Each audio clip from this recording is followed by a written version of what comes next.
नमस्कार, आप देख रहे हैं न्यूज जरा हटके। देश आजकल अजीब सी नफरत के माहौल से गुजर रहा है।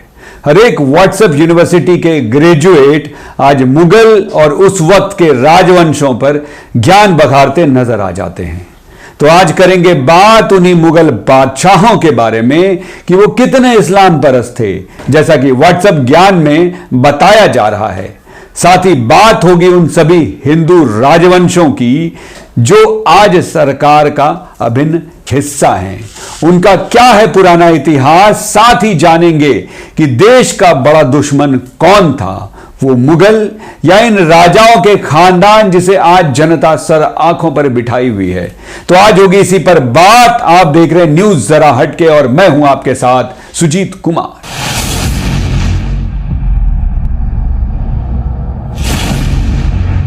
आज की शुरुआत मुगल से। आपको पता ही होगा कि देश पहले टुकड़ों में बटा था, छोटी छोटी रियासत के अलग अलग राजा थे। फिर मुगल आए और येन केन प्रकारेण तरीके से पूरे भारत को एक किया। मैं अभी उन बिंदुओं पर नहीं जाना चाहता कि कैसे एक किया, हत्या की, धोखा दिया या रियासतों को लूटा या फिर राजाओं के यहां वैवाहिक संबंध बनाए। मैं उस बहस में अभी बिल्कुल नहीं जाना चाहता। लेकिन इन सब में एक बात हुई कि भारत में छोटी छोटी रियासतें खत्म हुई और भारत एक बड़े राज्य के रूप में स्थापित हुआ। इन छोटी छोटी रियासतों को एक एक कर मुगल ने अपने राज्य का नाम दिया और नाम रखा हिंदुस्तान। सुना आपने? दोबारा गौर से सुनिए, नाम रखा हिंदुस्तान। अगर वो चाहता तो इस देश का नाम कोई इस्लामिक भी रख लेता। अगर देश का इस्लामिक नाम वो रख भी लेता तो कौन विरोध करता? जिनको इलाहाबाद और फैजाबाद चुभता है वह समझ लें कि मुगलों के ही दौर में रामपुर बना रहा था तो सीतापुर भी बनी रही थी। अयोध्या तो बसी ही मुगलों के दौर में थी और रामचरितमानस भी मुगलिया काल में ही लिखी गई। अगर विश्वास नहीं है तो गूगल करके देख लीजिए कि विक्रम संवत 1631 यानी अंग्रेजी कैलेंडर 1575 ईस्वी में तुलसीदास जी ने मंगलवार को रामनवमी दिवस, जो कि चैत्र महीने के 9वां दिन और भगवान श्री राम जी का जन्मदिन है, उसी दिन रामचरितमानस की रचना शुरू की थी। तुलसीदास जी ने स्वयं रामचरितमानस में इस तिथि को सत्यापित भी किया है। उन्होंने 2 साल 7 महीने करीब 26 दिनों में महाकाव्य की रचना की और विक्रम पंचमी के दिन विक्रम संवत 1633 यानी अंग्रेजी कैलेंडर के 1577 ईस्वी में रामचरितमानस का लेखन पूरा किया। मतलब यहां साफ है कि रामचरितमानस को 1575 से 1577 के बीच इसे लिखा गया। अकबर का शासनकाल 1556 से 1605 तक था, तो साफ है कि रामचरितमानस अकबर के शासनकाल में ही लिखी गई, वो भी उसी अय्याश अकबर के शासनकाल में जिसे हिंदू कतई नहीं भाता था, जैसा कि व्हाट्सएप यूनिवर्सिटी में प्रचारित है। और इतना ही नहीं, यह भी कहा जाता है कि वो रामचरितमानस सुनने पहुंच भी गया था। यह आप कई जगह पढ़े होंगे। आज के वातावरण में मुगलों के बारे में सोचता हूं तो लगता है कि होशियार तो ग्वालियर का सिंधिया घराना था, होशियार मैसूर का वाडियार घराना भी था, जयपुर का राजशाही घराना भी था और जोधपुर का भी राजघराना था। क्योंकि टीपू सुल्तान हो या बहादुर शाह जफर, बेवकूफ़ी कर गए दोनों। और कोई तो चीथड़े चीथड़े हो गया या फिर किसी को तो अपने वतन की मिट्टी भी नसीब नहीं हुई। और उतना ही नहीं, आज उनके वंशज आज भी भीख मांग रहे हैं। अंग्रेजों से अगर वो मिल जाते वह भी अपने महल बचा लेते, अपनी रियासतें बचा लेते। वाडियार, जोधपुर, सिंधिया, जयपुर राजघराने की तरह उनके भी वंशज आज ऐश कर रहे होते। उनके भी बच्चे आज मंत्री विधायक बनते, कुछ नहीं तो वीर अवश्य कहलाते। यह आज का दौर है, विशेषतः 2014 के बाद, जब यहां भारत माता की जय और वंदे मातरम कहने से ही इंसान देशभक्त हो जाता है, चाहे उसका इतिहास चरित्र देश से गद्दारी का ही क्यों ना हो।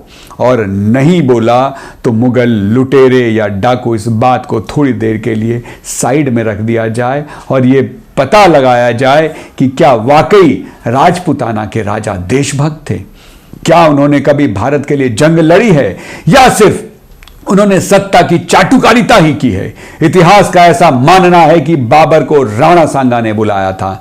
जब मुगल साम्राज्य स्थापित हो गया तो ज्यादातर राजपुताना के राजाओं ने अपनी सत्ता बरकरार रखने के लिए मुगलों की अधीनता स्वीकार कर ली। इतना ही नहीं, अपनी सत्ता या यूं कहें कि राजसुख बरकरार रखने के लिए उस वक्त मुगलों से वैवाहिक संबंध तक स्थापित वो कर रहे थे। जब मुगल साम्राज्य कमजोर हुआ तो राजपुताना अंग्रेजों का वफादार हो गया और अंग्रेजों के अधीनस्थ होकर सत्ता का सुख भोगने लगे। देश के स्वतंत्रता संग्राम में राजपुताना के एक भी राजा ने स्वतंत्रता सेनानियों का साथ नहीं दिया। वे सब अंत समय तक अपना राजपाट बचाने के लिए अंग्रेजों के वफादार बने रहे। एक आध को छोड़कर, राजपुताना के एक आध को छोड़कर सभी अंग्रेजों के वफादार बने रहे। इन सब बातों का आप इसी से अंदाजा लगा सकते हैं कि अंग्रेजों ने मुगलों के वंश का नाश कर दिया।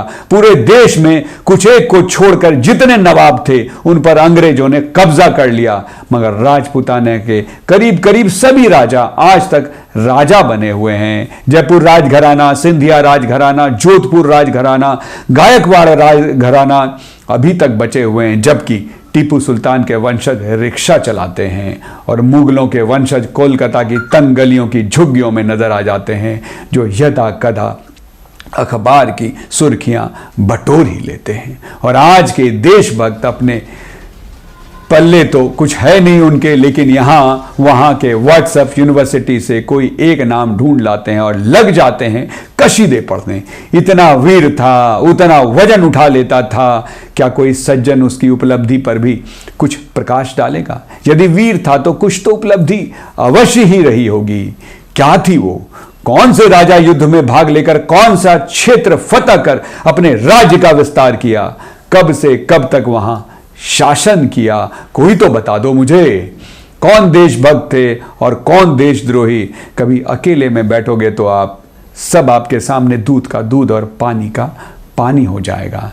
किसी भी राजनीतिक दल का अपने प्रतिद्वंदी राजनीतिक दल से खूब सियासी टकराव हो सकता है, लेकिन आप इतिहास में दखल रखकर उसका नाम ही मिटाने पर आमदा हो जाए तो यह व्यवहार हरगिज सियासी नहीं हो सकता।